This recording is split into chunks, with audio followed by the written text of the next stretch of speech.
Kuya, magkano kopra ngayon per kilo? 30. 30 pesos. Pero nung mga nakakarang buwan po? 65. Bakit parang kalaki naman ng in-adjust? Wala tayong magagawa doon sa kanilang buyer. Ah. So, halos higit kalahati po yung ibinaba. Hindi man lang ginawang mga 45 ganun. Oo, mga 45 na lang sana. Kasi pag binenta nyo yan, edi may Maraming bawas yan? May labor pa, tapos yung magiging tracking para dun sa bangka. Bangka pa. Oo. Tapos yung hakot pa ng mga tao. Hakot pa ng mga tao. Lagay mo ito doon sa inaabon doon pa ilalim. Ah, yung mga ganong medyo maputi pa, ibig sabihin hilaw. Isasalang kayo. Isasalang pa. Bali, ano nyo po yan? Tanim? Yun yung produkto nila, kopra.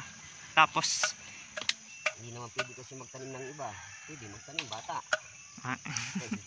Hindi, abot mo pa ha? Ilang taong ka na? 47. Oo. Alala mo yung matandang awi ng araw?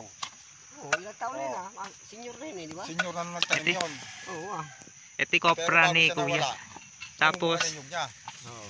Saktong mawawala siya. Kumbaga naanihan na rin yun. ilang months nyo po, ay ilang days nyo itong isinalang dun sa kalan? Ano lang yan? Lang ito. Isang araw lang sana ito eh. Isang araw lang yan. Wala pa naman ito kaya. Problema kasi inano ko sa init ito kaya medyo matagal. Binilad nyo mo kuya dun sa init. Tapos ito kuya yung... Ulan. Yung Saka... Ito yung ano bao, pwede itong gawing uling. Hindi ba mabilis maubos pag uling ng bao? Yun. Makunat din o matigas? Magandang uling kasi ito. Magandang apoy yan, parang ang gasol din yan. Parang gasol din. Marami ka pang kakayurin, no? Ay, saglit lang po yan, te. Tingnan nyo, maya yari na yan. Tinatad. Ayan, tinatadtad. Hinahati-hati. Tapos doon pagdating po doon sa ano, sinasalang nila. Hindi siya na yan, bibiyahin ng ganyan lang. Ayan, hinahati-hati para basta ano sa sako. Para ano, mas masiksik. Oo. Tapos, Sako na po yan, te, sa pabrika. Para di Tapos, marami ang sako. yung buyer nyo, doon direkta naman niyang dadalhin doon sa pabrika. May umaangkat sa kanya. Dinideliver din Bayad nila. na to. Yan ang original na mantika na. Yan yung mantika na binibenta sa ano market. Yan. Oo nga. Mas maano to. Yan ang produkto na halos pang araw-araw na gamit ng tao. Yan. Mantika, sabon. Mantika. Yun nga ho. Marami pong nagagamit na paggagamitan sa mantika, sa sabon, sa shampoo, tapos sa mga ibang produkto. Marami ng pagbabago. Talagang sacrifice talaga dito. Medyo tiyagaan lang po ano. Kailangan lang.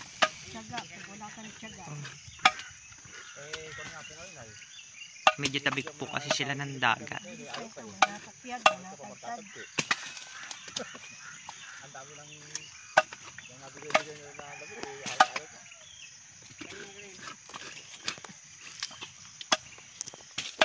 Mga ilang sako na po ito? Meron na to. Siguro mga 4. 5. Dinig naman po ang sako niyan. Sa isang ano po, sa isang sako, ilang kilo po ang nalululan? Ay, 50. Sinasakto nyo ng 50. Grabe ka man. Benta mahigit. Pag dasik na dasik, sinaabot ng 60. Ayun po, thank you po.